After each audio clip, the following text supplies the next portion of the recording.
Yung mga kaanasaga, welcome sa My Hero Academia Final Season Episodes 1 to 6, compressed version. Kung gusto mong pumili ng specific episode na gusto mong panoorin, i-click mo lang ang timestamp sa baba, o pindutin mo yung playlist link sa channel. Para direkta ka na sa episode na gusto mong balikan, ready ka na?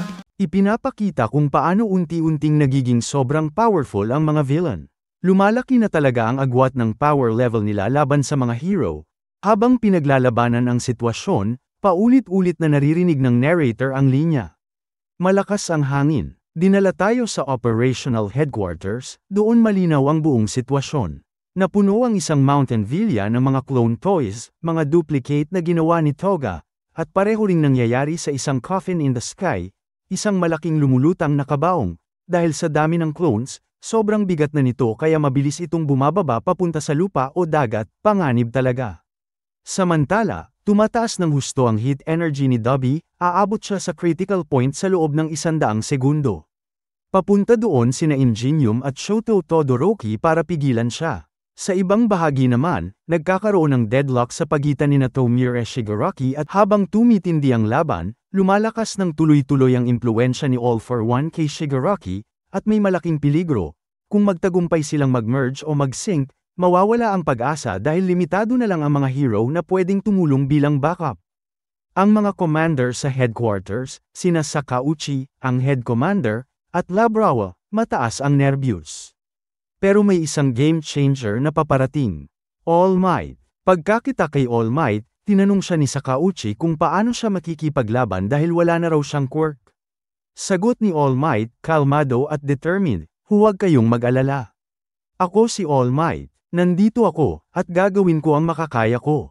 Binabalik sa atin ang eksaktong ipinakita nung huling episode ng previous season, ang armor na ginawa ni Melissa Shield para kay All Might, isang espesyal na suit na ginawa para tulungan siya labanan si All for One.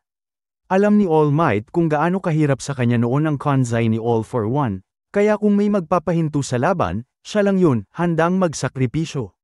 Ginamit ni All Might ang isang tumitibay na rush attack, parang Red Rush, at tinamaan ng malakas si All for One, pero napakalakas din ng kalaban. Dahil dun, 66% ng kanyang armor ang na-damage. Si All for One naman nagsabi na lagi ng ganito si All Might, habang tumatakbo, ginamit ni All Might ang ability ng mga kalyadong sina Deku at Kaminari, ang Black Pike-like wires, isang imahe ng maraming steel wires, para ipasa ang electric shock ni Kaminari diretso kay All for One, isang taktika para mabagal at masaktan ang kalaban. Naalala rin natin kung paano umalis si All Might sa Amerika at nakilala si Melissa Shield, ginawa niya ang suit at ngayon ginagamit para talagang labanan at pigilan si All for One. Nagpapakita rin si All Might ng iba pang Class A level moves, naglalabas siya ng malalakas na smash attacks, parang Deku Smash na energy, at iba pang combo moves para subukan maabot si Shigaraki at pigilan siyang kunin ang One for All. Sinasadya niyang pang-iinsulto si All for One, sinasabihan siyang maluho at mapagmataas, mga salita na nagagalit talaga ang kalaban.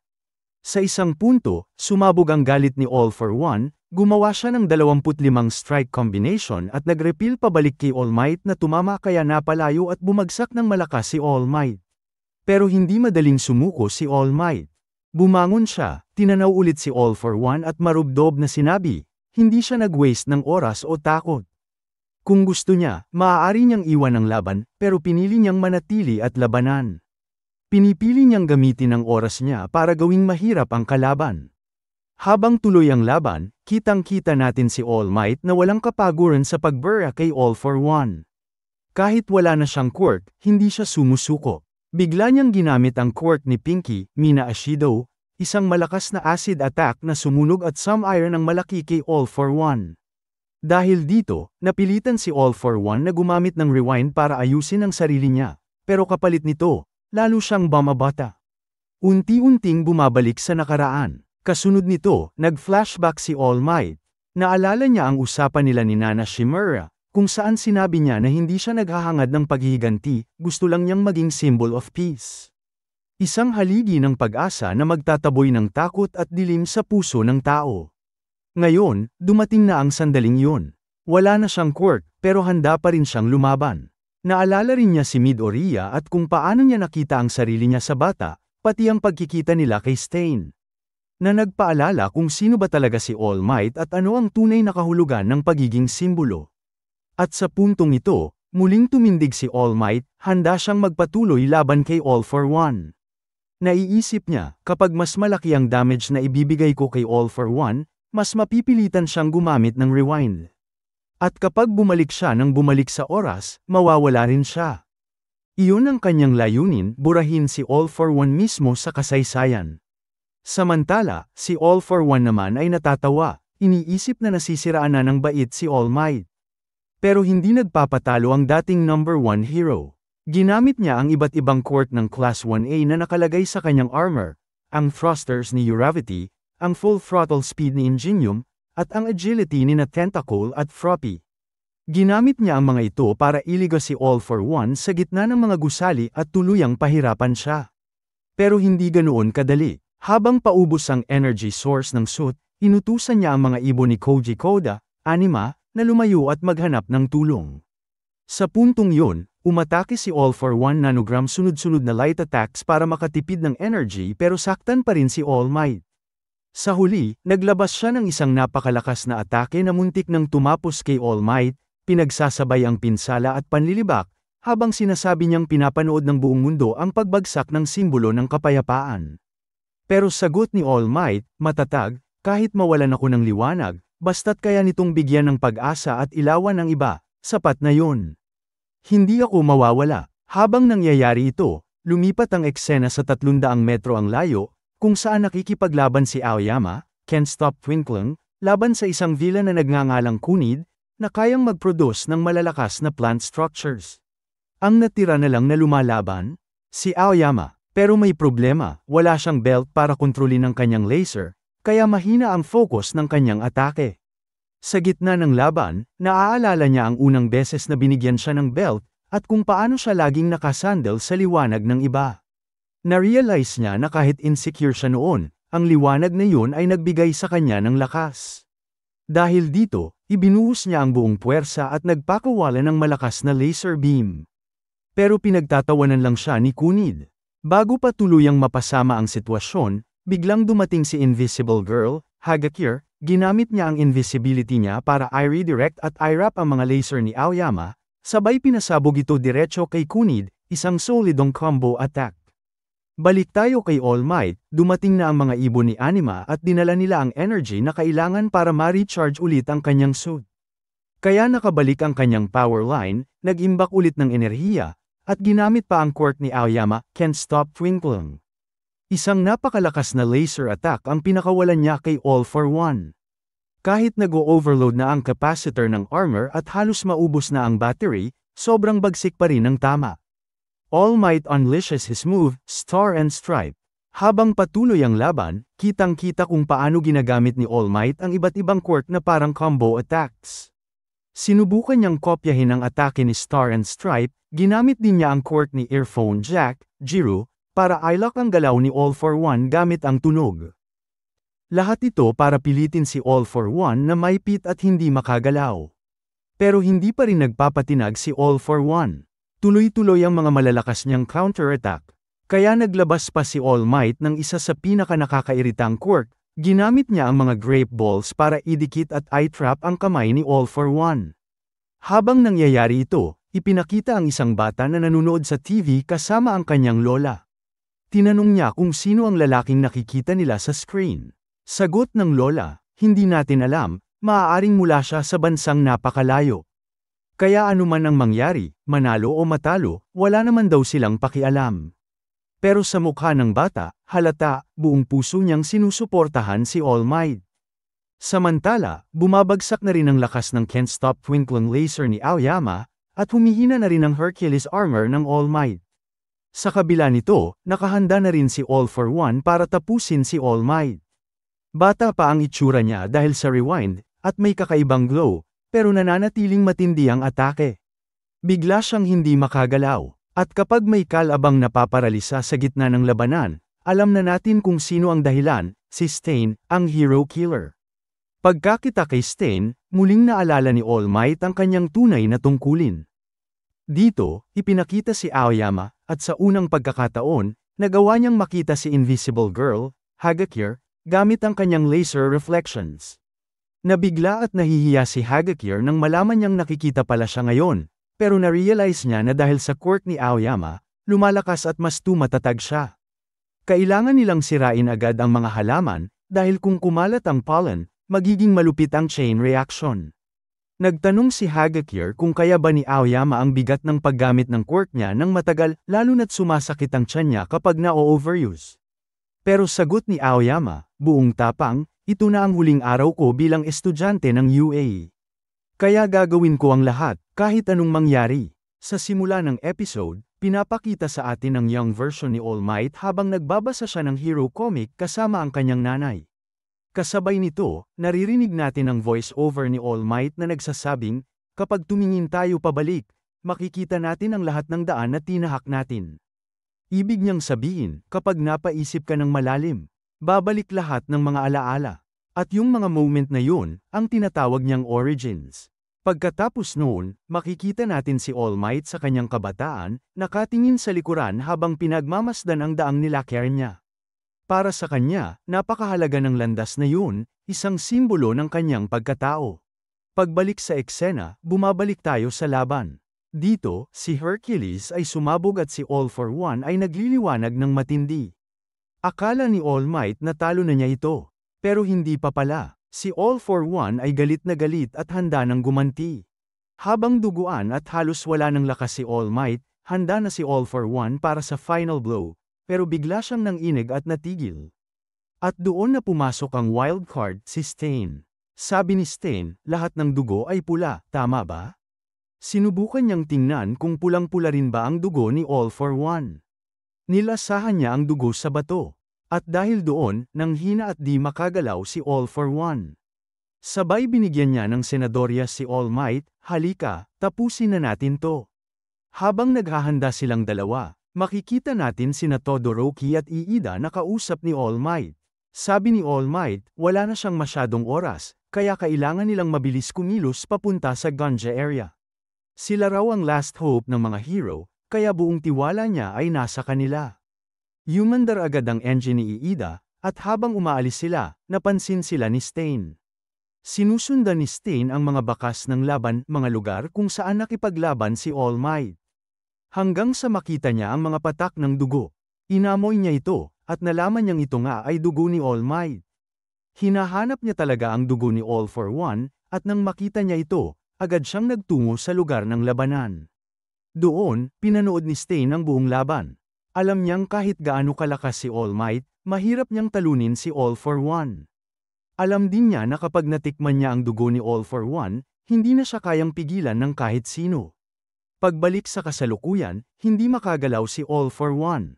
Mabilis na umatake si All Might, at iniisip ni Stain kung gaano katindi ang sakripisyong ginagawa ni All Might, na ibinubunyag pa ang kanyang pagkakakilanlan para lang tapusin ang laban na ito. Ayon kay Stain, ang tunay na bayani ay yung nabubuhay para sa iba. Yung tumutulong kahit delikado, kahit daw ang Diyos, kung mapunta sa katawan ng isang makasalanan. Kailangan pa rin niyang magsumikap para mabuhay.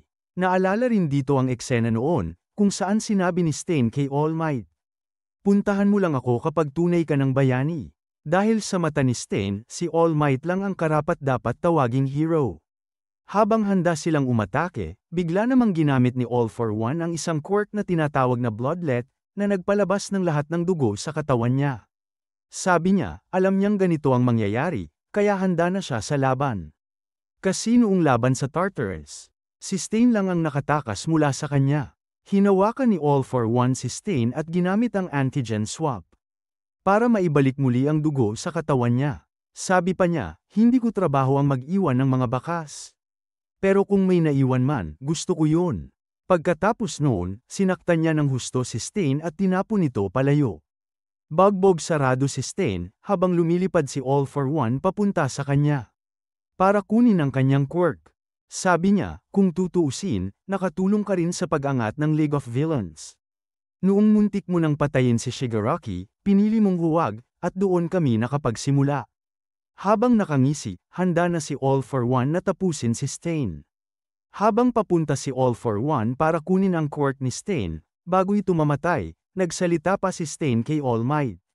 Sabi niya, marami siyang natutunan tungkol sa pagiging hero dahil kay All Might. Pagkatapos noon, walang awa siyang pinatay ni All for One. Hindi umabot si All Might para mailigtas siya. Pagkatapos, sinubukan ni All for One na tirahin si All Might, pero dumating si Hercules at naging shield niya para protektahan siya. Katulad ni Stain, sinabi rin ni Hercules, All Might, manalo ka at mabuhay. Pagkatapos noon, nakita natin si All Might sa isang eksenang kaharap ang kanyang master. Sinasabihan siya nitong tumayo, pero alam ni All Might na imahinasyon lang ito, ginagawa niya lang ito para palakasin ang loob niya. Lumitaw din doon si Nightay. Hindi niya maigalaw ang kanyang binti, kaya napatanong siya sa sarili kung kaya pa ba niyang lumaban. Naalala niya ang sinabi ng ina ni Deku noon, na huwag siyang mamatay, at protektahan at palakihin si Deku ng maayos. Naalala rin niya si Deku mismo, na nagsabi sa kanya, mabuhay ka, tingnan mo ako. Isang araw ako rin ang magsasabi ng I am here, at gagamitin ko ang kapangyarihang iniwan mo. Dahil doon, muling tumayo si All Might. Sa isip niya, hindi pa tapos. Hindi pa ako patay. Habang sinasabi niya yun, ngumiti siya ng isang matinding ngiti, yung klaseng ngiti na punong-puno ng determinasyon. Samantala, ipinakita rin ng Sky Coffin na patuloy pa ring bumabagsak. Dahil sa dami ng duplicate ni Twice, sobrang bigat na nito. Sa paligid, unti-unti nang naglalaho ang iba't ibang kopya, nawawala na sila na parang alikabok. Ipinapaliwanag ni Hatsume na pwede pa raw nilang itaas muli ang Sky Coffin at paliparin ulit ito. Habang tumatagal, papalapit si All for One kay Shigaraki. Nasa range na siya nito. Sabi ni Sukauchi, kahit paano ay nagawa ni Midoriya na pigilan si Shigaraki sa close range, isang bagay na halos imposible. Pero dahil malapit na si All for One, at dala pa niya ang Sludge Quirk, maaari na niyang hilahin si Shigaraki pabalik sa kanya. Unti-unti nang nawawasak ang balanse ng laban. Balik kay All Might, sinabi niyang baka kaya pa niyang lumaban kay All for One, at muling sumigaw para hamanin ito. Sa puntong ito, plano ni All for One na tuluyang hilahin si Shigaraki papunta sa kanya upang matapos ang transfer ng maayos, kahit wala si Deku. Ngunit biglang ipinakita si Shigaraki, lumalabas ang sludge sa bibig niya. Galit na galit siya, at sumigaw, huwag kang makialam sa amin. Sa isang iglap, naputol ang koneksyon nila ni All for One. Alam ni All for One na mangyayari ito, pero imbes na mainis, ngumiti pa siya. Ayos lang, sabi niya, pupunta na lang ako sa kanya. Pagkatapos ay lumipad siya papunta kay All Might. Si All Might naman, kahit sugatan, ay nakangiti pa rin. Kasunod nito, ipinakita ang laban ni Deku. Sa kabilang eksena, pinapakita kung paanong kinuha ni All for One si All Might, itinataas siya at tinutukso pa. Ang pangit ng mukha mo, All Might, sabi niya. Tingnan mo kung anong klaseng hero ka. Ikaw ang dahilan kung bakit naligaw ang mga batang ito, akala nila alam nila ang tama. Samantala, habang patuloy ang laban ni Shigaraki at Deku, sinabi ni Shigaraki kay Deku, dapat mong puntahan si All Might. Iligtas mo siya. Tinulak pa niya si Deku, parang pinapalayas. Habang busy ka, pupunta ako sa kanila, at tatapusin ko silang lahat. Nakita ni Deku mula sa malayo si All for One, bitbit si All Might na parang laruan. Napatigil siya. Bumalik sa isip niya lahat, ang mga araw ng training, mga payo, at lahat ng ginawa ni All Might para sa kanya. Ngayon, nakikita niyang halos patay na ito. Napuno ng galit si Deku. Tiningnan siya ni Shigaraki at ngumiti. Akala ko hindi ka iiyak, sabi niya, pero umiiyak ka pala talaga. At doon, nagpatuloy ang kanilang matinding labanan. Sabi ng narrator, dahil gusto talagang maging mabuting tao ni Deku, at sa nakikita niyang kalagayan ngayon ni All Might, unti-unti na ring nanghihina ang loob niya, parang pati kaluluwa niya ay nauupos na. Sa totoo lang, ganun nga ang nangyayari. Halos hindi na makagalaw si Deku, sugatan at pagod. Habang tinitingnan niya si All Might sa ganung kalagayan, naaalala niya lahat ng mga sinabi nito, na kahit mawalan siya ng quirk, may paraan pa rin para iligtas ang mga tao. Pero sa dami ng pinagdaanan niyang laban at hirap, pakiramdam niya hindi niya na maaabot ang pangarap niya. Pero biglang gumising si All Might. Hinawakan niya sa leeg si All for One at sumigaw, ako ang symbol of peace. Gago ka. Pagkatapos noon, ipinakita ang flashback kung paano umalis noon si All Might sa laban ni Nana Shimura at All for One, yung huling sandali bago mamatay si Nana. Ipinakita kung gaano siya kabuting tao at paano niya laging inuuna ang kapakanan ng iba. Sinabi pa ni Nana noon na, isang araw, matatalo ka ni All Might. Naalala ito ni All for One, kasi pareho ang sitwasyon ngayon. Dati, siya ang may hawak sa leeg ni Nana, pero ngayon, siya na ang may hawak sa leeg ni All Might. Pareho silang baliw sa laban na to. Naisip ni All Might, kung magpapatuloy pa siya, baka maging delikado lalo ang lahat. Pero kahit ganun, sinubukan pa rin niyang umatake, kahit mukhang pareho silang mamamatay. Habang nakaharap niya si All for One, naalala ni All Might ang lahat ng ginawa niya bilang hero, lahat ng desisyon niya, at kung gaano kahalaga ang lahat ng yun sa kanya. Pero bago niya magamit ang atake, agad siyang pinigilan ni All for One. Sabi nito, magandang kamatayan sana to para sa isang bayani katulad mo. Pero tapos na ang oras mo. Kinuha na rin niya ang quirk ni Stain, at ngayon, ginamit niya yun sa dugo ni All Might. Nilasahan niya ito at pinatigas ang katawan ni All Might, para hindi na makagalaw. Hindi niya na ito pinayagang gumawa ng kahit ano. Habang ginagawa niya ito, tinutokso pa ni All for One si All Might. Nilalay niya ito sa harap ng lahat, at nakikita ng buong mundo ang nangyayari. Sa kabilang banda, ipinakita si Gentle Criminal na nagawang patatagin ang Sky Coffin kahit papaano. Pero biglang may sumabog, nasira ulit ang coffin. Tumigil ang mga engine, at mag-isa na lang si Gentle na pinipigilan itong tuluyang bumagsak. Habang nangyayari yun, dumating ang mga fighter jets mula sa Amerika, ang parehong grupo na tumulong kay Star and Stripe. Direkta nilang inatake si All for One. Pero wala, isang iglap lang, binura silang lahat ni All for One na parang wala lang. Samantala, patuloy pa rin ang laban ni Deku at Shigaraki. Pero ramdam ni Deku na parang nakabitin ang kaluluwa niya sa buhay ni All Might. Tinitingnan niya ito mula sa malayo, at hindi niya maiwasang mag-alala. Ipinakita rin ng mga tao sa buong mundo na nanonood sa livestream.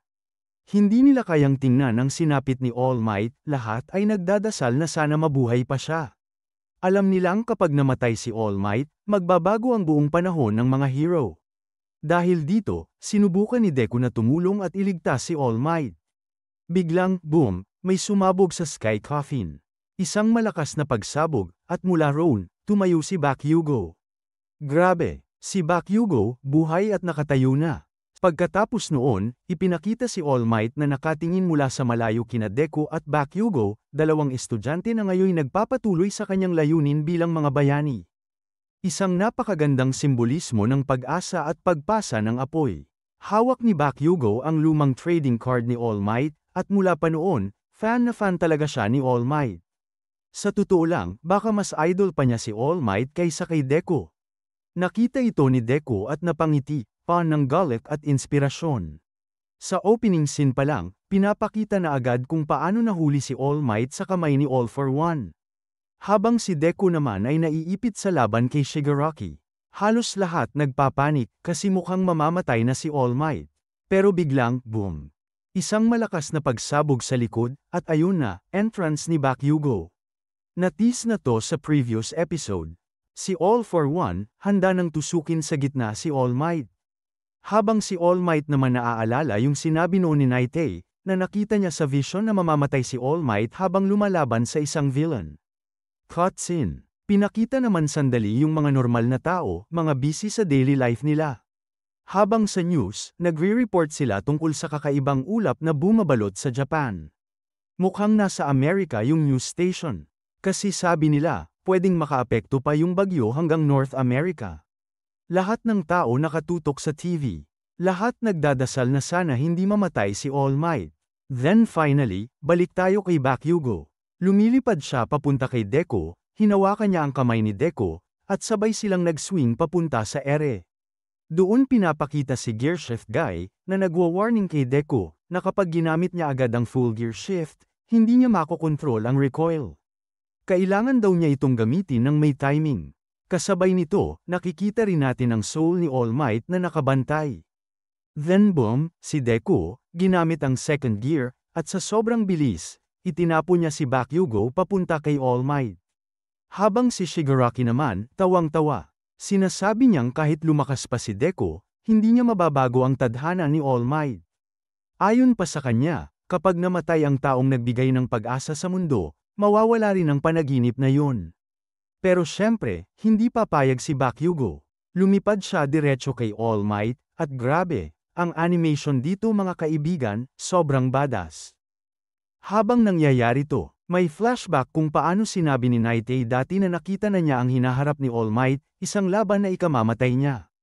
Pero sinabi noon ni Deku, hindi ko hahayaan mangyari yan. At kahit si Nightay, kahit nakita niya yung vision, may tiwala siya na may mga taong hindi basta sesuko. At naniniwala na hindi mamamatay si All Might. At oo, mukhang may dasal nga talagang dininig. Si Bakugo, finally, nakarating kay All Might. Nagulat si All for One, hindi niya inexpect na maaabot siya ni Bakugo sa oras. Naalala natin yung sinabi ni All Might noon. Kapag nagkaisa si Deku at Bakugo, walang makakapigil sa kanila. Tiningnan ni All Might si Bakugo, at sinabi niya, "Ikaw ang mananalo." At sa dream world ni All Might, kinausap siya ni Nightay, sabi niya, "Tapos na ang pangarap mo, pero nabago mo ang hinaharap." Ibig sabihin, kahit nasa bingit siya ng kamatayan, nabago ni All Might ang kanyang kapalaran. Bago tuluyang mawala ang panaginip, sinabi ni All Might ang isang kasabihang parang ganito, kahit ang hari, bago mamatay, ipapasa pa rin niya ang trono sa kanyang prinsipe. Sabay sabi ni Nightay, "Hindi pa ito ang katapusan mo, All Might." Pagbalik sa realidad, nakikita natin si Bakugo habang inaalalayan niya si All Might, lumipad sila palayo habang pinapanood ng buong mundo sa TV. Lahat kinikilala si Bakugo, at pinapakita rin ng iba't ibang characters na nagre-react. Pagbagsak nila sa isang gusali, sabi ni Bakugo, "Sensei, huwag mong agawin ang linya ko." Then, boom! Biglang lumitaw si Edge Shot. Yung huling piraso ng katawan niya, gumalaw. At dahil doon, na-repair niya lahat ng internal damage ni Bakugo. Lahat ng organs, lahat ng bali, inayos niya sa sarili niyang paraan. Pero syempre, grabe yung sakit na dinanas ni Bakugo. Sabi niya, "Alam ko, pero salamat. Salamat sa pagpapanatili sa akin na buhay." At dito, hindi ko mapigil ang maiyak, mga bro. Si Bakugo talaga, isa sa pinaka-epic at emotional na hero sa MHA. Makita siyang ganito, sugatan pero nakangiti pa rin. Grabe, sobrang tagos sa puso. Guys, eto na. Habang si Edge Shot ay nagpapaliwanag, sinasabi niya kung paano niya ginamit lahat ng lakas at abilidad niya para mailigtas si Bakugo. Ginamit niya ang full body technique para ayusin ang mga sirang laman loob ni Bakugo, pinaga niya ulit ang puso at baga niya kahit halos imposible na. Tahimik lang si Bakugo habang nakikinig, at sa likod, nakatingin si All Might, na napapangiti habang naaalala niya kung paano sinabi noon ni Bakugo na magiging mas malakas pa siya kaysa sa kanya. At doon nga, Bakugo is back. Bumalik siya sa tunay niyang anyo, mas matindi, mas buo, at syempre mas galit. Sabi pa niya, "Tung All for One na to, sa harap ko pa? Lagot ka ngayon." Samantala, si All Might naman, kahit sugatan na, pabiro niyang sinabi, "Hey, anak, ako tong pinagtatanggol mo, ha? Duguan ako rito, tulungan mo naman ako makagalaw." Nilapitan siya ni Bakugo, at nang mag-abot sila ng kamay, inilipat ni All Might ang kaunting lakas na natitira sa kanya, yung energy mula sa armor na suot niya. At dito na ipinakilala ni Bakugo ang buong pangalan ng kanyang hero form. The Great Explosion Murder God Dynamite. At syempre, sabi ni All Might habang nakangiti, "Pasensya na, anak, yan lang ang maibibigay ko sa iyo ngayon." Pero si Bakugo, todong ngiti pa rin. "Sulit to, Sensei. Kahit kaunting power lang galing sa iyo, panalo na ako." Habang nangyayari yun, pinapakita si All for One, galit na galit at naguguluhan kung bakit hindi pa rin niya kayang tapusin si All Might. Sabi pa niya, "Bakit ako nagagalit ng ganito?" At sa sobrang inis, nagdesisyon siyang ituloy ang plano. Ang ibigay lahat ng kanyang quirk kay Shigaraki para maging perpekto ang katawan nito. Pero bago niya magawa, biglang pinigilan siya ni Shigaraki mismo. Naiinis si All for One, hindi niya maintindihan kung bakit hindi niya makontrol si Shigaraki kahit ganun na siya kalakas. Habang nagagalit si All for One, dumating bigla si Bakugo sa harap niya at sinabing, "Ako ang final boss mo." Sabay, boom! Itinaas niya ang kamay niya, hinawakan ang ulo ni All for One, at pinasabog ng malupit. Sobrang intense ng eksena, parang buong mundo napahinto. Sa headquarters, abala naman ang mga hero sa rescue operation. Pinapakita kung paano nila sinasagip ang mga sugatan. At hinuhuli ang mga natitirang villains. Unti-unti nang nakokontrol ang sitwasyon sa buong Japan. Lalo na sa mga lugar kung saan tapos na ang labanan. Pero sa National Stadium, may bakbakan pa ring nagaganap. Dumating si Mr. Skeptic kasama ang kanyang team para tumulong sa evacuation. Habang sa Takuo Hospital, sinisiguro ng mga hero na stable na ang lahat ng pasyente. Samantala, pinakita rin si Lady Nagant na nakatingin sa langit habang naaalala si Midoriya. Nakikita niya mula sa malayo yung mga explosion sa ere, si Bakugo, tuloy-tuloy pa rin sa laban.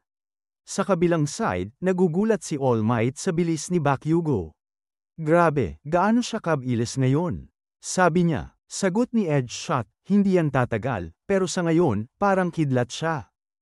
Si Bakugo, kahit grabe na ang sakit at sugat sa katawan. Ginagamit pa rin ang lahat ng natitira sa kanya para durugin si All for One. Habang nakikita siya ni Shigaraki, tawa lang siya ng tawa. Ha, kahit si All for One, hindi mapatay ang ipis na yan. Tumingin si Shigaraki kay Deku at sinabing, uulitin ko yun. Uulitin at uulitin kung papatayin si Bakugo. Pero si Deku, seryoso lang. Alam niyang malala na ang lagay ni Shigaraki, ang bilis mag-regenerate, halos hindi na mapatay. At si Deku mismo, nasa limit na rin. Isang gear shift pa, at baka tuluyan na siyang bumagsak. At dito na tayo sa final stretch ng episode. Pinapakita sa parallel scene sina All for One, Shigaraki, Bakugo, at Deku, lahat handang ibigay ang lahat sa huling laban. Habang naglalaban sina Bakugo at All for One, ramdam mo yung apoy sa puso ni Bakugo, yung determinasyon niya na tapusin to kahit mamatay siya. At doon nga, sa sobrang bilis, isang napakalakas na pagsabog ang sumabog sa battlefield. Isang kidlat, isang liwanag, si Bakugo Dynamite, lumipad muli papunta kay All for One, handang tapusin ang lahat sa isang huling atake. Si Bakugo, hindi na alam kung ano na talaga ang nararamdaman niya. Habang iniisip niya, hey Midoriya, kaya ko pa bang lampasan ka? Doon niya na-realize, sa ganitong sitwasyon, kaya niyang iwan si Deku sa malayo. At habang nagaganap tong intense na laban, pinapanood to ng lahat sa kani-kanilang screens. Pati mga magulang ni Bakugo, na dati hindi siya makita sa ganitong kondisyon, ngayon, sobrang proud na proud sila sa anak nila. Bro, grabe talaga. Next level animation. Yung quality, solid. At narinig pa na yung animator ng episode na to, siya rin daw yung gumawa ng Luffy Gear 5 episode. Kaya pala ganito kaganda, man. Habang tuloy ang laban, iniisip ni All for One, paanong ganitong maliit na bato, naging malaking sagabal sa akin. Paano siya mas malakas pa kay All Might? Pero oo nga, si Bakugo yun hindi mo siya basta-basta malalampasan. Tapos bigla, si All for One bumabalik sa flashback niya, naaalala niya yung moment nung sinuntok siya ng gear shift. At ngayon, ramdam na ramdam niya ulit yung aura ni gear shift sa loob ni Bakugo. At dito na, si Bakugo bumanat ng isang malupit na attack kay All for One. Grabe yung impact, hindi na makapalag si All for One. Galit na galit siya, pero hindi na niya may kaila, tapos na siya. Sabi ni Bakugo, talo ka na, tanga. Ako si Bakugo. Sa simula ng episode, makikita natin ang isang babae na nakaupo sa madilim na eskinita. Umiinom ng alak mag-isa. May 2 tao ang napadaan at napansin siya, pero bigla niya silang sinigawan at pinalayas. Kita sa itsura niya na hindi maganda ang kalagayan. At halata rin na buntis siya. Pagkatapos nito, nag-cut ang scene. Papunta sa ilalim ng isang tulay. Kung saan makikita nating nakahandusay ang 2 bata. Pagbalik ng eksena, ipinapakita naman sa atin ang history ng quirks, kung paano unang lumitaw ang isang batang may kakaibang liwanag sa katawan. Na siyang unang glowing baby. Mula noon, nagsimulang lumabas ang mga bata na may mga kakaibang kapangyarihan. Ang iba ay ipinanganak na may quirk, at ang iba naman, nagkakaroon lang pagdating ng puberty. Dahil dito, nagkaroon ng malawakang investigasyon tungkol sa mga meta powers. Saan ito galing, at paano ito naipapasa? Hanggang sa dumating ang panahon na nahati ang sangkatauhan sa 2 uri. Ang may quirk at ang walang quirk. At doon na nagsimula ang gulo sa lipunan. Ipinakita rin ng isang grupo ng tao na nag-uusap tungkol sa mga meta-humans. Bigla na lang, may lumitaw na isang bata. At siya pala si All for One. Akala ng mga tao, isa lang siyang ordinaryong bata, pero ilang segundo lang. Lahat sila ay tinamaan ng misteryosong atake sa ulo. Pinatay sila ni All for One. Lumabas na ang batang ito ay may kakayahang magnakaw ng kapangyarihan na nakuha niya mismo sa kanyang ina. Mula pagkasilang pa lang, iniisip niya na lahat ng nasa paligid niya ay pag-aari niya. At kapag may pumipigil sa kanya, sinisira niya ang mga ito. Habang lumalaki, mas lalo pang naging mapanganib si All for One hanggang sa dumating ang nakababata niyang kapatid. Na sinubukan siyang kausapin para pigilan siya. Pero dahil si All for One ay lumakas sa pag-absorb ng power ng kanilang ina. Ang kapatid naman niya ay mahina at maliit.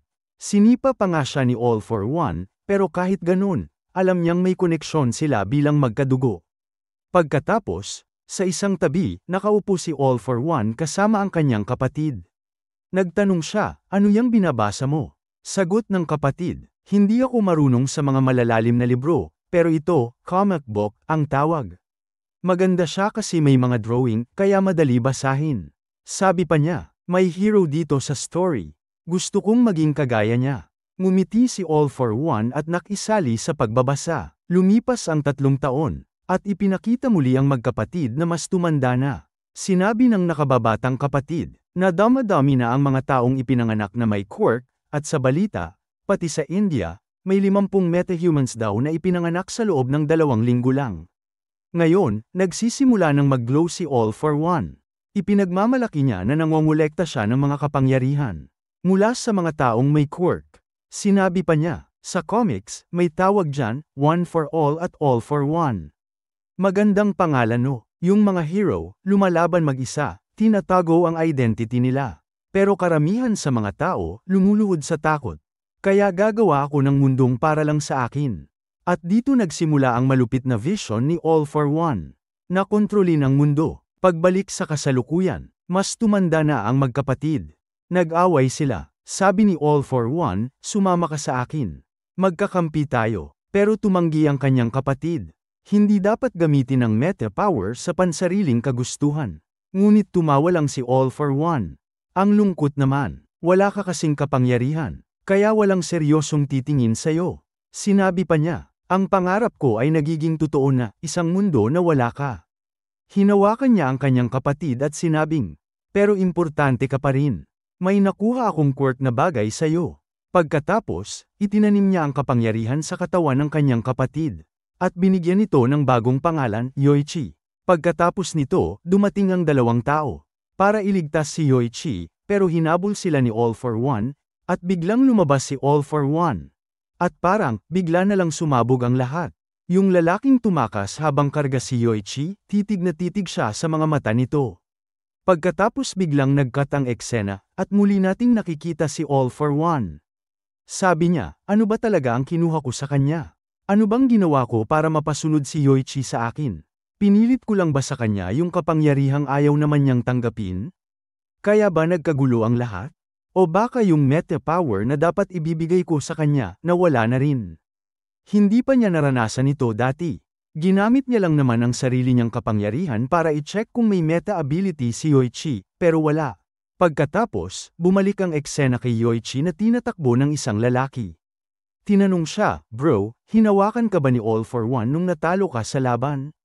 Sagot niya, tahimik ka na lang, sabihin mo na lang sa akin ang resulta. Yun pala si Bruce. Sabi ni Bruce, may kakaiba sa katawan mo nitong mga araw na to.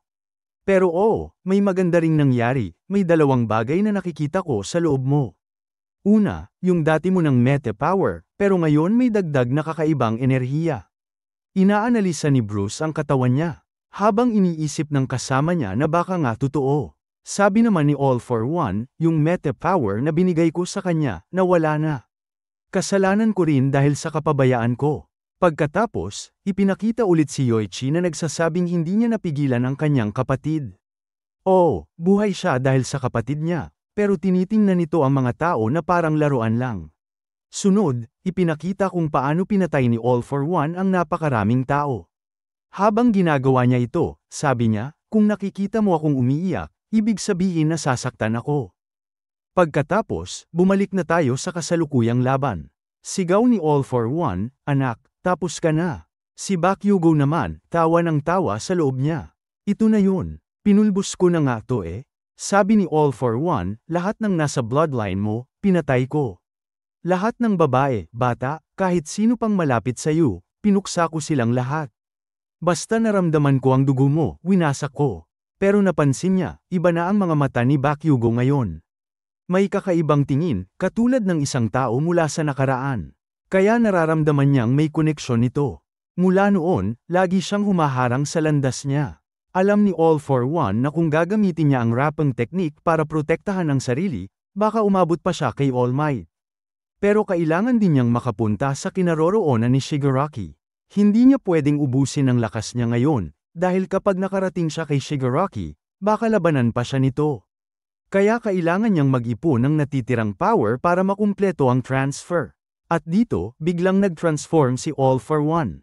In-unleash niya ang Omni Factor, All for One Goal. All for One Single Purpose. Sigaw niya, sabi niya, ito na. Ibubuhos ko na ang buong lakas ko. Parang rocket, tinulak niya ang sarili pasulong, kahit alam niyang posibleng maging bata ulit ang katawan niya dahil sa sobra-sobrang paggamit ng power. Sugal talaga to, bro. At habang nangyayari ito, si All Might ay nakatingin, alam niyang delikado na. Sabi ni Bakugo, anong ginagawa mo, baliw ka ba? Sa ganyang paraan, hindi ka mananalo.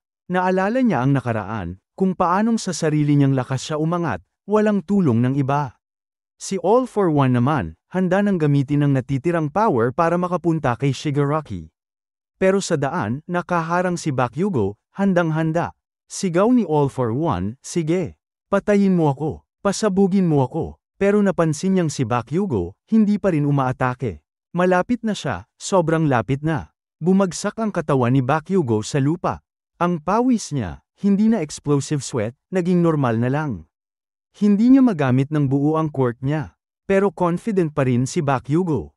Alam niyang kaya niya. Isa lang naman ang kailangan niya, isang quirk lang. Alam din niya na habang natatamaan si All for One, bumabaliktad ang oras nito, parang nagiging bata ulit. Mas lalo pang nagalit si All for One. Hindi mo pwedeng kunin ang power na yan. Sigaw niya, pero si Bakugo, full power na. Tumalon siya at naglabas ng isang napakalakas na pagsabog. Grabe, solid na impact at napakalakas na tunog. Sunod-sunod ang atake, walang tigil. Explosion sa explosion, sunod-sunod na blaster attacks. Hindi na makagalaw si All for One. Tuwing susubukan niyang mag-regenerate, sinusunog at pinapasabog na agad siya ni Bakugo. Dahil doon, mas bumabata pa lalo ang katawan ni All for One. Sa huli, nagawang hawakan ni Bakugo si All for One. Naalala niya bigla ang sinabi ni All for One noon, ito ang kwento ko. Pero sumagot si Bakugo, hindi ito kwento mo. Maraming tao, maraming pangarap. Ito ang kwento nating lahat. At sabay noon, pinakawalan ni Bakugo ang isang napakalakas na pagsabog. Grabe, diretsyong tumama kay All for One. Sabi ni Bakugo, wala talagang paraan para matalo ko siya mag-isa, pero kahit papaano, nadala ko siya ng mas malayo. Samantala, si All for One ay hirap na pero pilit pa ring umaabot. Sabi niya sa sarili, kunti na lang, maipapasa ko na kay Shigaraki ang quirk ko. Iyon lang ang kailangan kong gawin. Ginawa ko siyang napakalakas. Kapag nakontrol ko ulit ang katawan at isip niya, magiging akin ulit siya. Hawak-hawak pa rin niya sa isip niya si Yoichi, ang kapatid na matagal na niyang gustong kontrolin. Palagi niyang gustong siya lang ang sentro ng lahat, na siya lang ang tinitingnan ng mundo. Pero ngayon, sobrang bata na ang itsura ni All for One, halos parang sanggol na. Sabi ni Bakugo, ha? Buhay ka pa? Halos hindi na makatayo si Bakugo, sobrang pagod na. Halos di na kayang igalaw ang mga paa. Pero kahit ganun, si All for One ay unti-unting lumalapit muli. Hindi na siya makapagsalita ng maayos, parang isang sanggol na walang kontrol.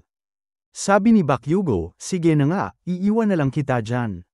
Mawawala ka rin naman. Matutulog muna ako. Pero bigla siyang natigilan. Hindi pwedeng ganito. Sabi niya, muling umatake si All for One, pero sinunggaban siya ni Bakugo, at sa mismong bibig niya, doon niya pinasabog si All for One.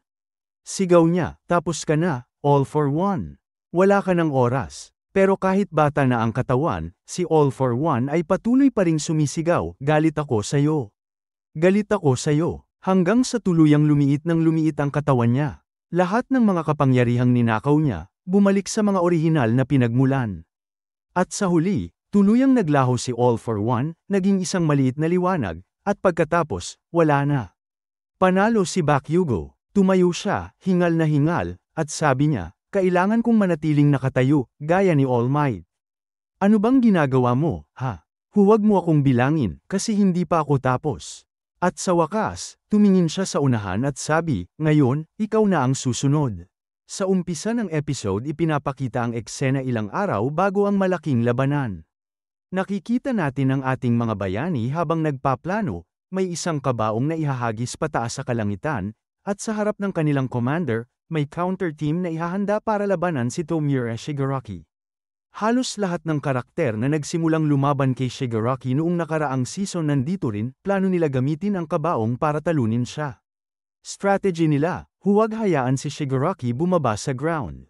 Nandoon din si Katsuki Bakugo, at pati si Sun Eater ay nagtanong, kapag nanatili tayo sa ibabaw ng lupa, may disadvantage ba tayo? Medyo nahihiya si Sun Eater pero nagtatanong dahil may practical concerns, kasali na rin ang posibleng damage sa mga gusali. Pero na-evacuate na ang mga tao sa paligid, kaya list natin doon. Lumipat ang eksena sa Camino Ward, malapit sa All Might Square, dito nila planong gawing battleground. Hindi naman yung mga kalapit na buildings ang important, mas importante ang buhay ng mga tao sa paligid. Pero nag-alang si Bakugo, paano kung dumating nga si All for One para kay Shigaraki? Hindi magiging simple yun. Sinasabi ng leader, tama si Bakugo, ang tunay na panganib sa loob ni Shigaraki, yung masamang kalooban at destruction drive niya. Kaya ang kapangyarihan niya kayang durugin hindi lang tao kundi pati lupa. Kahit manalo tayo o hindi, kailangan nating may matibay na foundation pagkatapos ng labanan, kaya kailangang ingatan at protektahan ang kabaong na to. Pagkatapos, ipinapakita ang UA High, isang emergency evacuation zone kung saan umiiyak ang mga tao dahil sa kaguluhan. Nakikita rin natin ang ina ni Deku, Azuko Midoriya. May isang wall sa evacuation zone na biglang bumigay at pinuno ng tubig ang loob, hindi lang sa ibabaw, kundi pati sa ilalim, sobra ang pagbaha at maaaring tumagal bago bumaba ang tubig. Habang umaapaw ang tubig, naglalaban sina Deku at Shigaraki. Si Deku ay umaatake ng buong lakas, iniisip na kung sabay niyang gagamitin ang gear shift at danger sense, baka mas agresibo niyang mapinsala si Shigaraki. Biglang may sense si Shigaraki at sabi niya, my master is dead. Tuwang-tuwa si Shigaraki dahil pinapalakas ng kalaban, isang tao, papahid na sana si Shigaraki kay Deku, pero naputol ang mga daliri niya, may pumihil. Sa likod ni Deku may lumapit na isang kasama at may sinabi sa kanya. Si Shigaraki naman nagtaton, hanggang kailan ka makakatakas sa akin? Sa Soul World, nandun ang One for All, nakikipag-usap sa iba at sinasabi na dapat manatili sila doon hanggang talunin si Shigaraki. Biglang may naramdaman si Hikage Shinamori, gumagalaw siya at tinutulak palayo ang lahat para iligtas sila gamit ang danger sense, pero sinunggaban siya ng kamay ni Shigaraki at dinala palayo, ibig sabihin, nag-touch na talaga si Shigaraki nung inatake niya si Deku. Dahil doon, nawala ang danger sense mula kay Deku, na malaking problema. Sabi ni Shigaraki, aha, ito pala ang power na umiikot sa mga user. Dahil dito palagi nagkakaproblema ang master ko. Wala akong pakialam dyan, pero kung magagawa kong talunin kayo gamit ito. Pagbalik natin sa Soul World, nawawala ang upuan ni Shinamori, natutuwa at nagugulat sila dahil sobrang dali nitong nakita at na-penetrate ang kanilang will. Bumalik kay Deku, ginamit niya ang gear shift at Whiplash, o Whiplash style follow-up, sabay-sabay para atakihin si Shigaraki, parang may itim na chain-type attack. Nakakaiwas naman si Shigaraki. Naintindihan ni Deku na ginagamit ni Shigaraki ang danger sense, kaya mas mapanganib siya. Lumusab si Shigaraki mula sa likod. Tinutukso ni Shigaraki kung nakikita pa rin ba siya ni Deku bilang tao, nababahagi ka pa rin ba sa pagiging tao? Habang inuusig si Deku, napunta siya sa parang gubat dahil sa paulit-ulit na atake, iniisip niya na kung magfo-focus lang siya sa depensa at gagamit ng Whiplash bilang shield, baka maiwasan niya ang panibagong pinsala. Nabasag ang mask ni Deku, ang huli siyang binigay ni All Might. Dumating si Bruce, o Bruiser, sa tabi ni Izuku at sinabing ang mask na yun tumutulong para makahinga sa loob ng alon o sa waves. Pinapayuhan siyang mag-relax muna. Nandoon din ang Mount Fuji, o Mount Fuji motif, sa likod niya, at ang epekto ng gear shift ay malapit na matapos. Sabi ni Bruce, sa ngayon isang quirk lang ang naka-install, ibig sabihin, hindi mawawala ang physical strength niya. Buo pa rin ang one for all sa kanya, hindi hati-hati. Sinabihan siyang maghintay hanggang makarecover. Sa Soul World, pinagdedebate nila na maaaring dapat gamitin nila ang power para makatakas, kasi kung mawala ang danger sense at mahawakan uli ang users, baka hindi na sila makaligtas, isasama sila lahat ng naghahawak kay Shigaraki. Sumunod, pumasok si Shigaraki sa eksena, nakikita ko kayo, plano niyong tumakas. At nag-touch siya sa ground, sinimulan niyang wasakin at durugin ang lupa. Sinabi ni Shigaraki, ano yan? Sa pagtakbo ka lalakas, hindi ko hahayaang makatakas ka. Jijibain kita, pati lahat ng lugar na tatakbuhan mo. Dudurugin ko rin. Pagkatapos ay nagsalita siya muli, yung bagay na gagawin ko, pati si Spinner ay matutuwa kapag nakita niya ito. Ibig sabihin, kung magpapatuloy si Deku sa ginagawa niya ngayon, baka magkaroon pa ng volcanic explosion dahil sa tindi ng labanan. Kahit ganun, parang may koneksyon pa rin ang bawat isa sa kanila, lalo na sa puso ni Deku. Naaalala ni Deku ang ilang bahagi ng kanyang nakaraan, at sinabi niya muli kay Shigaraki, hindi, tao ka pa rin. Pagkatapos noon, pinuno ni Deku ng enerhiya ang buong katawan niya. Habang pinipressurize niya ito sa pinakamataas na antas. Pagkatapos, pinakawalan niya ang Fajin bilang isang air blast, at sinundan yun ng isang malakas na Delaware smash na diretso kay Shigaraki. Sa impact ng atake, napansin ni Shigaraki na tinanggal ni Midoriya ang mga decaying soil o lupa na naagnas sa paligid. Pero kahit napansin ito ni Shigaraki, ngumiti lang siya at sinabi, kahit ilang ulit mong gawin yan, ha? Pwede kong hawakan tong mundo ng paulit-ulit. Bigla niyang napansin na hindi na nawawala ang alikabok sa harap niya. At mula roon, lumabas ang whiplash kasabay ng gear shift. Mabilis siyang umatake kay Shigaraki, halos hindi ito makareact. Sa oras na yun, gumagamit si Deku ng smokescreen at gear shift sa low form para manatiling makapal ang usok. Pagkatapos ay lumapit si En, isa sa mga dating users, at sinabi niya, kailangan mong mag-ipon ng enerhiya muna. Pero tandaan mo, kayang i-detect ni Shigaraki ang lokasyon mo gamit ang danger sense. Agad na umatake si Shigaraki kay Deku at sumigaw. Nakikita kita, bata. Alam ko kung saan ka mahina. Samantala, sinabi ni Dagger, mukhang ubos na ang oras ng gear shift. Sa pagtingin ni Shigaraki sa balat ni Deku, napagtanto niya kung ano ang plano ni Deku. At kung natuloy lang yun ng direkta, malamang durog na sana siya. Pero tumayo si Deku at sumigaw. Kahit anong gawin mo, hindi ako susuko. Ililigtas ko pa rin ang batang umiiyak sa loob mo. Habang patuloy na iniiwasan ni Shigaraki ang mga atake ni Deku, sumagot siya. Ginagawa mo lang to para ipilit sa akin ang paniniwala mo. Ngunit sagot ni Deku, hindi mo ba nakikita? Kagaya ng nakikita ko ang mga multo. Kaya mo ring makita kung sino ka talaga sa loob. Sinabi naman ni Shigaraki. Siguro nakita mo ang puso ko gamit ang one for all, at dahil doon natutuntun mo ako kahit may smokescreen. Sa puntong yun, ipinakita si Nana Shimura, na iniisip ang sinabi ni Deku, na gusto niyang iligtas ang batang yun sa loob ni Shigaraki. Ngunit sabi ni Nana, may mga tao talagang hindi mo na iligtas, Azuko. Bilang isang hero, nakikita mo siya bilang pinakamalaking balakid. Pero hindi mo kailangang lampasan ang balakid na yun, kailangan mo lang siyang pabagsakin sa isang hampas. Gamitin mo ang lahat ng lakas mo. Isang suntok lang, at durugin mo siya ng buo. Ngunit narinig ito ni Deku at sumagot siya. Kung ganun, bakit may lungkot pa rin sa puso niya? Tinakpan lang niya yun, at kung anuman yung panangga niya, babasagin ko yun. Kaya nga ako palaging laban sa daloy. Sa Soul World, nagpakita si Fajin, nagsasabing, ito ba talaga ang gusto nating gawin, ipagsapalaran ang lahat ng pinaghirapan natin para iligtas ang dating kaaway? Ngunit habang pinagmamasdan niya si Deku, napangiti siya. May nakita ako sa batang ito. Kahit sino pa ang kaharap niya, mahina man o walang quirk, naniniwala pa rin siya na may puso pa rin ang tao sa loob. Sige, ipupusta ko na sa iyo ang lahat. Pagkatapos, narinig ni Deku si Riggo na nagsabi, dapat mong I give up ang one for all. Nagulat ang lahat. Ano? Anong sinabi mo? Sa oras na yon, nakarinig si All Might ng boses ni Star and Stripe. Ipinakita siya na nasa loob ng katawan ni Shigaraki, at sinasabi niya. Sa loob niya, may batang umiiyak. Kasunod noon, ipinakita si All Might, halos sugatan, halos gumagapang. Sabi ni Edgeshot, gising ka na, bro. Mamamatay ka kung hindi ka kikilos. Wala akong communicator, kaya di ko masabi kung ano na ang nangyayari, pero ramdam ko, lumalaban pa rin si Midoriya. Nag-isip si All Might, panaginip ba yon? Si Shigaraki, binobombard ng mga suntok ni Deku, ngunit patuloy pa ring lumalaban. Sa isip ni Shigaraki, nakikita niya ang imahe ni Star and Stripe. Hindi ba't nawasak ka na? Paano mo ako nakikita? Si Deku naman, halos mawala ng lakas, patuloy pa rin sa laban. Tinanong niya, gusto mo ba talaga? Second, naisuko ko ang one for all. Sumagot si Fajin, huminahon ka, baka marinig ka niya.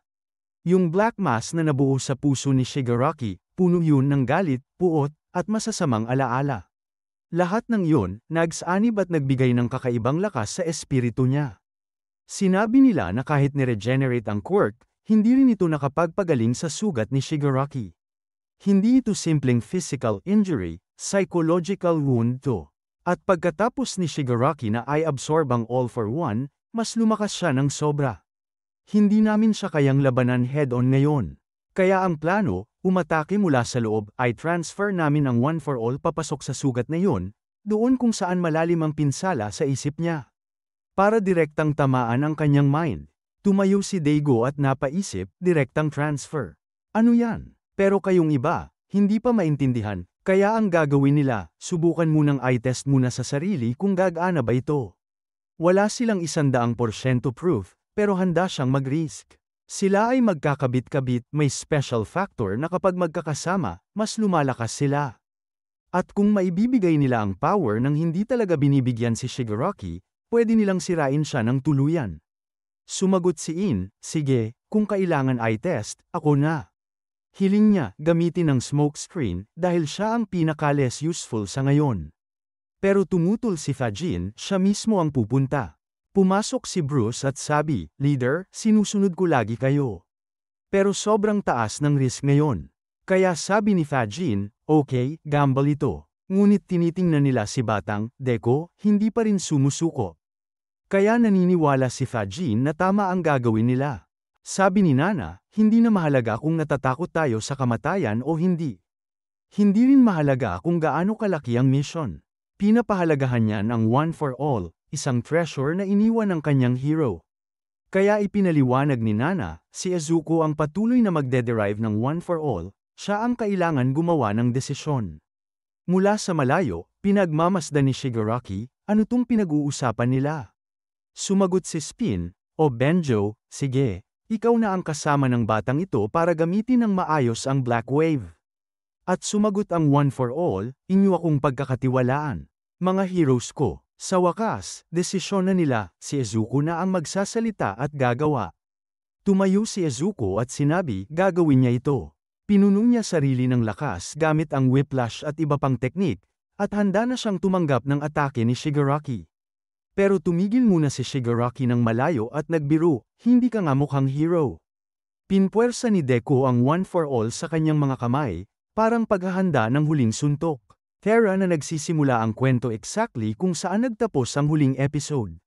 Si Deku, handa nang umatake kay Shigaraki. Plano niyang ilipat lahat ng quirks kay Shigaraki. Para sa pamamagitan ng one for all, matamaan niya yung core kung saan may batang nakakulong sa loob.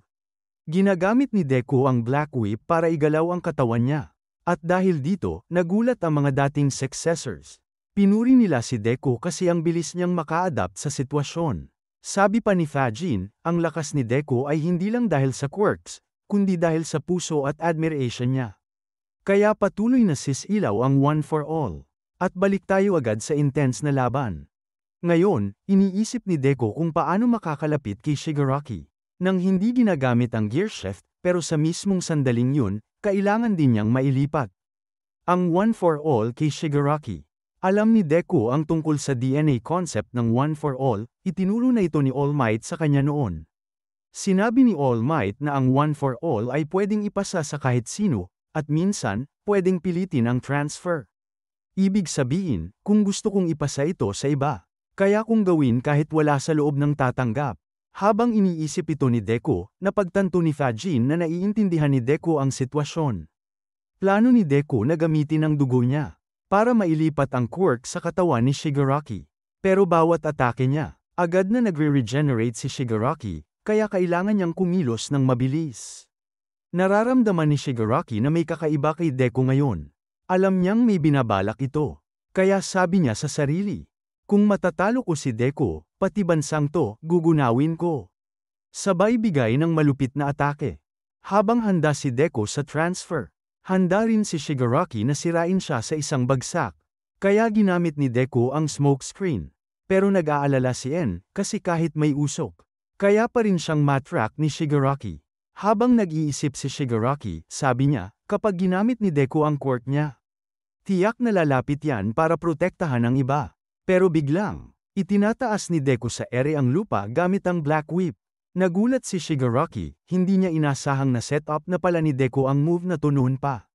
Sabi ni Bruce, simula pa lang, nilagay na ni Deku ang Black Whip sa ilalim ng lupa.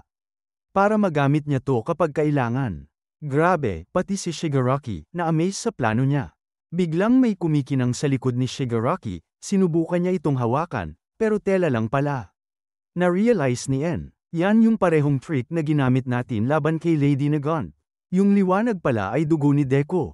Habang nalilito si Shigaraki kung nasaan siya, biglang lumitaw si Deku sa harapan niya. Dala ang One for All sa noo. Matagal ng plano ni Deku to. Ang gamitin ng dugo niya bilang pang-distract. Habang nalilinlang si Shigaraki, nakakalapit siya nang hindi napapansin. Sa tulong ng smoke screen, nagawa niyang makalapit at ibigay ang isang malakas na suntok. Pagkatapos noon, pumasok na si Fajin sa loob ni Shigaraki, siguradong gagawin niya ang trabaho bago siya tuluyang mawala. Makikita natin ang wide view ng labanan. At may aninong lumalapit, sina Dobby at Toga. Habang nangyayari ito, naaalala ni Deku lahat ng motivation at inspirasyon na nakuha niya mula sa mga kaibigan at hero sa paligid niya. Sa loob ng Soul World, nakikita ng One for All na ang mga alaala ni Deku ay sumasanib na sa laban. Sabi ni En, huwag kang huminto, Deku. Kaya mo to. Kahit nadidistract siya, patuloy siyang lumalaban. Naiintindihan ng One for All na, dahil sa koneksyon ng magkapatid.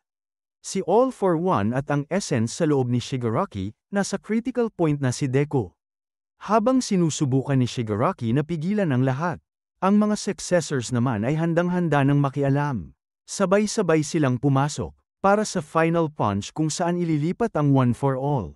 Sinubukan ni Shigaraki na depensahan ang sarili, pero si Midoriya, dala ng galit at determinasyon, ay naglabas ng isang napakalakas na suntok. Tumama ito sa core opening ni Shigaraki, pero napansin ni Deku na na-repel ang transfer. Gayunpaman, nakikita pa rin nilang nasasaktan si Shigaraki. Sabi ni Bruce, ang lakas ng willpower niya, kaya niyang tanggihan ang transfer. Pero kahit papaano, naipasa natin sina Fajin at Smoke Screen. Kaya naisip ni Deku, hindi pa tapos to, hindi ako susuko. Habang tumatagal, unti-unti niyang nakikita ang mga alaala ni Shigaraki noong bata pa siya. Ibig sabihin, lumalapit na siya sa mismong kaluluwa ni Shigaraki. Hindi na sayang ang effort ni Deku, at ngayon, handa siyang lumaban hanggang sa huling hininga. Pagkatapos nun, ipinakita sa atin ang isang transmission galing sa satellite camera. Dito, makikita sina Hatsume at Lab Brava na nag-uusap kung paano nila matutulungan si Deku kahit napakalayo nila. Kasunod nito, ipinakita na ang UA School ay nakalapag na sa lupa, o mas tamang sabihin, sa ibabaw ng dagat. Dumating din ang Shark Hero, na agad nagbigay ng suporta habang sina Tebita at Simantos ay nagtutulungan kasama ng ibang heroes para ligtas na mailabas ang mga taong nasa loob ng gusali. Pagkatapos nun, bumalik ang eksena sa 6 High School Evacuation Zone, kung saan ang lahat ay nakatutok sa malaking screen na nagpapakita ng live broadcast ng laban ni Shigaraki laban kay Deku. Dito rin nakita si Eri, na agad tumakbo palayo matapos mapanood ang labang yun. Umiiyak siyang nagsabi, kailangan kong tulungan si Deku. Pero sinabi ni Ectoplasm na imposible yun, Eri, 100 kilometro ang layo mo sa kanya, sabi niya. Sinubukan niyang pigilan si Eri dahil sa laki ng pinsala sa lugar, pati na rin sa laki ng laban na naganap. Wala rin masyadong lakas si Eri para gamitin muli ang rewind ability niya. Kaya sinabi ni Ectoplasm, kahit makarating ka man doon, wala kang magagawa. Ngunit sa huli, sabi niya, ang magagawa lang natin ngayon ay magtiwala kay Deku. Habang umiiyak si Eri, lumapit sa kanya si Kota at sinabi, umiiyak din ako, pero naniniwala rin ako kay Deku. Alam nating lahat kung gaano siya kasipag. Lahat sila ay nanunood kay Deku nang may malaking pag-asa at tiwala habang patuloy siyang lumalaban kay Shigaraki. Makikita rin ang mga kaklase ni Deku, sugatan man sila, pero ramdam ang matinding tiwala nila sa kanya. Alam na nila ngayon, si Deku ay naging napakalakas na. Pagkatapos nito, lumipat ang eksena sa Gonja Mountain Valley. Dito, sakay ng helicopter, dinadala si Uravity, o Choco Uraraka, para sa agarang medical attention dahil sa matinding pinsala. Makikita rin si Hawks, sugatan pero buhay. Sunod ay ipinakita si Lady Nagant, na kinakausap ang kanyang ibon at sinasabi kung paano siya natutong magtiwala kay Deku, isang patunay na kahit siya, naniniwala na rin sa bayani. Maya-maya, bumalik ang eksena sa laban. Si Shigaraki ay nagsisimulang maalala muli ang kanyang mga alaala, habang si Deku ay patuloy na naghahanda sa isang matinding suntok. Sunod-sunod siyang bumabanat ng mga power punches, at ang mga successors ng One for All ay tumutulong mula sa loob. Umaatake sa mga bukas na parte ng kalaban. Ngunit tila si Nana Shimura lang ang hindi nakapasok sa loob ni Shigaraki. Doon niya na-realize hindi siya makapasok dahil matindi ang galit ni Shigaraki sa kanya. Sa kasunod na suntok, biglang bumalik si Deku sa suot niyang UA school uniform, at napunta siya sa isang kakaibang lugar, sa bahay ni Shimura. Harap-harapan niyang nakita ang isang anino ng sarili niya, nasa isang heroic form, na nagsabi, kahit balikan mo pa ang nakaraan, wala ka ring mababago. Napagtanto ni Deku na yon ang paraan ni Shigaraki ng pakikipag-usap sa kanya, ginagamit ang anyong yon. Sagot naman ni Deku, oo, baka hindi ko alam ang lahat, pero hindi ako susuko hanggat hindi ko nauunawaan ito. Biglang may truck na muntik nang bumangga sa kanya, pero nakailag siya sa huling sandali. Doon, lumabas si Nana Shimura at ipinaliwanag. Nasa loob na tayo ng pinakalalim ng isip ni Shigaraki, ang kanyang deep consciousness. Ibig sabihin, inabsorb ka na rin niya bilang isang successor. Kaya pareho na tayong nasa loob niya. Tanging si Nana lang ang natirang nasa labas. Ngunit ngumiti si Deku at sabi, ayos lang yun. Basta nasa tabi kita, sapat na para sa akin. Ipinaliwanag ni Nana na ang core ni Shigaraki, na nasa harap nila, ay napakahina at sensitibong parte ng kanyang pagkatao, kaya doon siya dapat umatake. Kailangan mong maabot ang kanyang pinagmulan at tamaan siya roon, sabi ni Nana. Tumakbo si Deku papunta roon, pero biglang dumating si Stain, at inatake siya. Kasabay nito, dumating din ang ibang nilalang na pumipigil sa kanya. Sa wakas, narating ni Deku ang isang malaking gate, binuksan niya ito, at sa loob ay may malaking larawan ni Nana Shimura kasama ang isang batang si Shigaraki. Lumapit ang isang batang babae, ang kapatid ni Shigaraki, at sabi niya, yung babaeng yan sa larawan. Siya ang lola namin. Sabay dagdag pa niya, Tara, maglaro tayong magkapatid nang hindi nalalaman ni mama at papa. Habang nagpapatuloy si Deku sa paglalakad, nakita niyang sinampal ang isang bata, at doon niya nakita ang itim na anino ng batang si Shigaraki. At ayun na nga mga ka-Ana Saga, grabe, solid na solid ang laban na yun. Pero teka lang, kung gusto mo pa ng mas intense na anime recaps, huwag mong kalimutang i-like, i-share, at i-subscribe, para di mo ma-miss ang susunod na episodes na sigurado magpapasabog ng hype sa'yo. Check mo na rin yung playlist sa channel para tuloy-tuloy mo nang mapanood ang buong final season ng My Hero Academia. Promise, di mo to pagsisisihan. Hanggang sa susunod na laban, stay plus ultra, mga ka-Ana Saga.